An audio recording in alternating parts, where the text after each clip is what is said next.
ഇന്ന് ഓഗസ്റ്റ് 19. അങ്ങനെ ഗൈസ് എനിക്ക് ഒരു വയസ്സും കൂടെ കൂടിയിരിക്കുന്നു. അപ്പം ഞാനോർത്ത് ഒരു കുട്ടി സ്റ്റോറി നിങ്ങളോട് പറയാമെന്ന്. അതെൻ്റെ ലൈഫിൽ നിന്ന് ഞാൻ അനുഭവിച്ചതും അറിഞ്ഞതും ഒരു പാഠമാണെന്ന് വേണമെങ്കിൽ പറയാം ഗൈസ്. അപ്പോൾ ഞാൻ നല്ല അടിപൊളിയായിട്ട് ജീവിച്ചുകൊണ്ട് വന്ന സമയത്ത് ഒരു താഴ്ച, അത് നമ്മുടെ ലൈഫിൽ എപ്പോൾ വേണമെങ്കിലും നമുക്കത് സംഭവിക്കാം. എല്ലാവരും പറയത്തില്ല, ഒരു ഉയർച്ച ഉണ്ടെങ്കിൽ ഒരു താഴ്ച ഉറപ്പായിട്ട് നേരി കാണുമെന്ന്. അങ്ങനെയുള്ളൊരു അവസ്ഥയിൽ കൂടെ കടന്നു പോയിക്കൊണ്ടിരിക്കുകയായിരുന്നു കുറച്ച് നാളായിട്ട് ഞാൻ. അപ്പോഴത്തേക്ക് ഞാൻ പറയാൻ വന്ന മെയിൻ കാരണമെന്ന് പറയാനായിട്ട്, നമ്മുടെ കയ്യിൽ പൈസ ഉണ്ടോ അതിനേ ഉള്ളു വില. ഇല്ലെങ്കിൽ നമുക്കൊരു പട്ടിയുടെ വില പോലും കാണത്തില്ല. അത് കുടുംബക്കാരിൽ നിന്നായാലും പുറത്തുനിന്നുള്ള ആളുകളിൽ നിന്നായാലും. കാരണം നമ്മൾ ഒറ്റപ്പെട്ട അവസ്ഥ എന്നൊക്കെ പറയത്തില്ലേ, ആ ഒരു അവസ്ഥയായിരിക്കും നമ്മുടെ കയ്യിൽ പൈസ ഇല്ലെങ്കിൽ.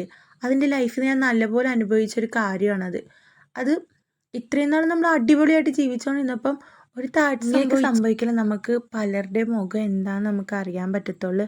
അന്നേരമൊക്കെ എൻ്റെ കാക്കു എൻ്റെ കൂടെ തന്നെ ഉണ്ടായിരുന്നു. അതായിരുന്നു ഗൈസ് എനിക്ക് ഏറ്റവും കിട്ടിയ ഭാഗ്യം എന്ന് പറയാനായിട്ട്. അപ്പോൾ എനിക്ക് ഇത്രമാത്രമേ പറയാനുള്ളൂ. നമ്മൾ കഷ്ടപ്പെടുക, മാക്സിമം കഷ്ടപ്പെടുക, ആരുടെ മുമ്പിൽ താന്നു കൊടുക്കാതിരിക്കുക.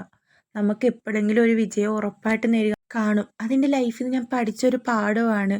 അപ്പോൾ ആരും നെഗറ്റീവായിട്ട് എടുക്കാതിരിക്കുക.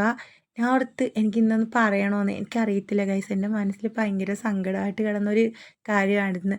അതെനിക്കിപ്പോൾ എന്തോ ഒരു ഭയങ്കര സന്തോഷം പോലെ തോന്നുന്നു നിങ്ങളോട്